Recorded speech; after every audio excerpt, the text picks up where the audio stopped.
Bonjour tout le monde, je viens de créer cette chaîne pour être bénéfique et apporter beaucoup de choses et beaucoup d'informations qui vont être utiles et très rentables.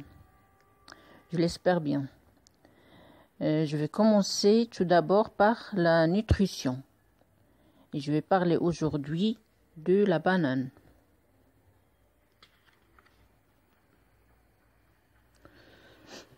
Comme on sait, la banane c'est un fruit qui est très riche.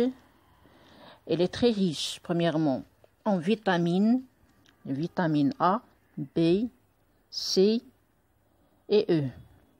Mais surtout la vitamine B6, qui est très bénéfique pour la lutte contre le stress. C'est un anti-stress. Deuxièmement, elle est très riche en potassium. C'est pour ça qu'il intervient dans la prévention du risque d'accident vasculaire cérébral. Il diminue le risque d'accident vasculaire cérébral à peu près de 24%. Troisièmement, elle est riche en fibres. Quatrièmement, elle est riche en antioxydants. Et c'est pour ça qu'il intervient dans la prévention des cancers, surtout les cancers colorectals. Ça veut dire les cancers du côlon et du rectum. Ensuite, cinquièmement, elle est très riche en calories. Elle contient à peu près 90%.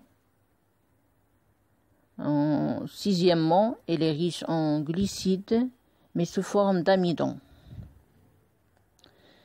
Septièmement, elle est riche en nutriments. Elle apporte beaucoup à la santé, bien sûr. Et huitièmement, elle contient du magnésium. Et comme on sait que le magnésium, il apporte beaucoup, il intervient dans la lutte contre le stress et il diminue le sentiment de la fatigue. En conclusion, il faut consommer les bananes parce qu'ils sont très bénéfiques pour la santé, mais il ne faut pas trop abuser parce qu'il contient beaucoup de calories. Pour les gens qui suivent un régime, bien sûr. C'est la fin de cette vidéo. J'espère que j'étais rentable. Et à la